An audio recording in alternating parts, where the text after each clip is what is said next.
Cotton की तरह बिल्कुल सॉफ्ट इडली आप घर पर ही मिक्सर में कैसे बना सकते हो, ये मैं आपके साथ आज शेयर करने वाली हूँ।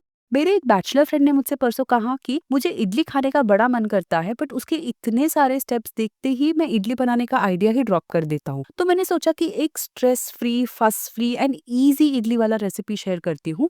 आप एक बार बैटर बनाकर यही सेम बैटर से डोसा या अप्पम बनाकर पूरे हफ्ते का ब्रेकफास्ट बना सकते हो। सबसे पहले मैंने यहाँ पे इडली राइस लिया है, आप चाहो तो डोसा राइस भी यूज कर सकते हो। मैं ले रही हूँ 4 कप के जितना इडली राइस और 1 कप होल उड़द यानी साबुत उड़द। आप नॉर्मल उड़द दाल भी ले सकते हो, पर अगर आपको अक्खा उड़द मिल जाए तो वो बेस्ट होता है। मैं हमेशा होल उड़द ही प्रेफर करती हूँ। आइडियली चावल और दाल को अलग अलग सोक किया जाता है, लेकिन क्योंकि मैं ये रेसिपी एक्स्ट्रा इजी बना रही हूँ तो सब कुछ साथ में ही सोक करेंगे। अब इसमें डालेंगे 1 टेबलस्पून के जितना मेथी दाना या फिर 2 टीस्पून के जितना। मेथी फर्मेंटेशन को बहुत हेल्प करता है, इसलिए इस स्टेप को स्किप मत करिए, और वैसे भी मेथी हेल्थ के लिए भी काफी अच्छा है। सबको 3 से 4 बार अच्छे से धो लो और पानी डाल के कम से कम 4 से 5 घंटे के लिए सोक होने रख देंगे। अगर आपको नेक्स्ट डे सुबह इडली बनाना हो तो प्रीवियस डे आफ्टरनून में आप सोक करके रख सकते हैं। अभी तक चावल, उड़द और मेथी, ये 3 चीजें, और एक चीज मैं आपको बाद में बताऊंगी। अब 4 से 5 घंटे इसे सोक करने के बाद इस मिक्सचर को एक बार वापस अच्छे से वॉश कर लेंगे। और अब आती है लास्ट इंग्रेडिएंट, पोहा। आपको 1.5 से 2 कप पोहा लेना है और बस उसको कवर होने जितना पानी डाल के 5 मिनट के लिए सोक कर देना है। अगर आपके पास बचा हुआ कुक्ड राइस हो तो आप उसे भी यूज कर सकते हैं, यानी आप पोहा ले सकते हैं या फिर आप कुक्ड राइस ले सकते हैं। दोनों ही इडली को एक्स्ट्रा सॉफ्ट बनाता है। अब जब तक पोहा सोक हो रहा है तब तक हम थोड़ा थोड़ा करके बैटर को ग्राइंड कर लेंगे। आइडियली ये सब वेट ग्राइंडर में होता है, बट आजकल के छोटे किचन में वेट ग्राइंडर होता ही कहाँ है। नॉर्मली उड़द को अलग सोक करके पहले उसे ग्राइंड किया जाता है जब तक वो एकदम सॉफ्ट, क्रीमी और एकदम लाइट हो जाता है। फिर चावल को ऐड करके पीसते हैं, लेकिन हम ये रेसिपी एक्स्ट्रा इजी बना रहे हैं, इसलिए सब कुछ साथ साथ ग्राइंड करके भी मैं आपको वही सॉफ्ट कॉटन लाइक इडली बनाकर दिखाने वाली हूँ। एंड ट्रस्ट मी, मैं मोस्ट ऑफ द टाइम्स जल्दी में ही रहती हूँ एंड सब कुछ साथ में ही सोक करके इडली बैटर बनाती हूँ। अब इसी तरह थोड़ा थोड़ा करके हम पूरा बैटर ग्राइंड कर लेंगे, और याद रखिए जो पोहा हमने सोक करके रखा था वो भी बैटर में ग्राइंड करके ही ऐड करना है।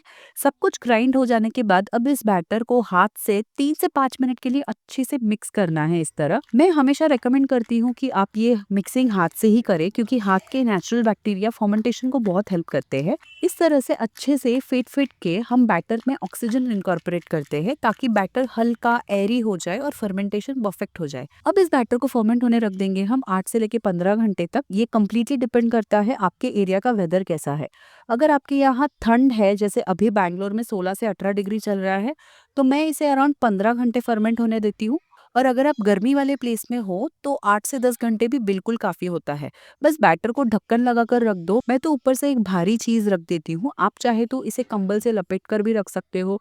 मैं जनरली इसे अपने किचन काउंटर टॉप पे ऐसे ही रख देती हूँ, सिंपल, फस फ्री। अब सुबह 15 घंटे के बाद जब हम देखेंगे ये बैटर बिल्कुल परफेक्टली फर्मेंट हो चुका है, तो हम इससे सॉफ्ट फ्लफी इडलीज बना सकते हैं। लेकिन अगर किसी भी रीजन से आपको लग रहा है कि ये बैटर अच्छे से फर्मेंट नहीं हुआ है, राइज नहीं हुआ है, और शायद इडली उतनी सॉफ्ट ना बने, फिर भी परफेक्ट डोसा तो बन ही जाता है, फर्मेंट हो या ना हो। और अगर आपको इडली ही बनाना है और बिल्कुल भी रिस्क नहीं लेना चाहते हैं कि इडली सॉफ्ट बनेंगी या नहीं, तो थोड़ा सा बेकिंग सोडा डालकर जेंटली मिक्स कर लो। फिर तो इडली 100% सॉफ्ट बनेंगी। मैं पर्सनली बिना बेकिंग सोडा के ही बनाती हूँ, लेकिन अगर आपको शॉर्ट रिजल्ट चाहिए, घर में गेस्ट आने वाले हैं और आपको बिल्कुल भी रिस्क नहीं लेना है, तो आप 1/4 टीस्पून के जितना बेकिंग सोडा ऐड करिए। और हाँ, बैटर में नमक ऐड करना मत भूलिए और अच्छे से मिक्स कर ले।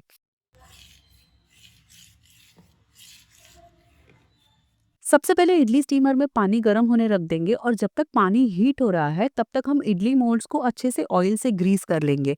यहाँ इतनी ठंडी है कि मेरा कोकोनट ऑयल तो हमेशा फ्रीज ही रहता है, तो ऑयल को मोल्ड्स पर अच्छे से लगा देती हूँ ताकि इडलीज इजीली और क्लीनली मोल्ड से निकल आए। ऑयल ग्रीस करने के बाद इसमें धीरे धीरे करके बैटर फिल करना, और मोल्ड्स को ओवरफिल बिल्कुल मत करना, थोड़ा सा स्पेस छोड़ देना ताकि इडली को ऊपर उठने की जगह मिले। और ध्यान रखिए कि जब अंदर स्टीमर में पानी उबल रहा होगा तभी हम इडली मोल्ड्स को स्टीमर में रखेंगे।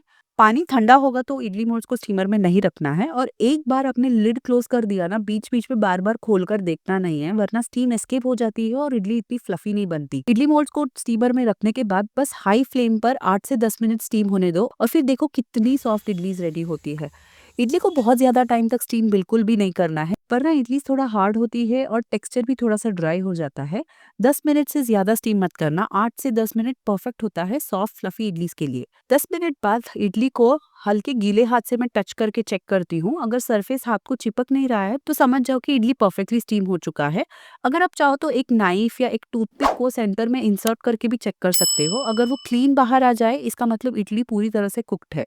अब मोल्ड्स को स्टीमर से निकाल के 5 से 7 मिनट के लिए थोड़ा ठंडा होने देंगे। उसके बाद एक स्टील स्पून को पानी में डिप करके इडलीज को जेंटली स्कूप आउट कर लो और देखिए ये इडलीज कितनी स्मूथ, सॉफ्ट और कॉटन जैसी फ्लफी बनती है। जैसे मैंने पहले भी कहा, अगर आपको बिल्कुल भी इडलीज के साथ रिस्क नहीं लेना है तो आप 1/4 टीस्पून के जितना बेकिंग सोडा भी ऐड कर सकते हैं। आप जितनी चाहे इडलीज बना लो और बाकी का बैटर आप 4 से 5 दिन तक फ्रिज में स्टोर करके रख सकते हैं। मैं आपको एक डोसा भी बनाकर दिखाती हूँ। आप चाहे तो क्रिस्पी डोसा भी बना सकते हो या फिर आप सॉफ्ट उत्तपम भी बना सकते हो या फिर आप इस बैटर में वेजिटेबल्स को ग्रेट करके ऐड करके वेजिटेबल डोसा भी बना सकते हो या फिर आप अप्पम या पनियरम भी बना सकते हो। वीकेंड में एक बार ये बैटर बना लो और सारे वीकडेज का हेल्दी ब्रेकफास्ट टेंशन फ्री हो जाता है। डिटेल रेसिपी आपको नीचे डिस्क्रिप्शन में मिल जाएगी। अगर आज की रेसिपी ने आपका ब्रेकफास्ट स्ट्रेस फ्री बना दिया है तो वीडियो को लाइक करिए और कमेंट में मुझे बताइए और मेरे चैनल को सब्सक्राइब करिए क्योंकि यहाँ हर वीक ऐसी ही इजी और होमली रेसिपीज आती रहती है। Thank you for watching.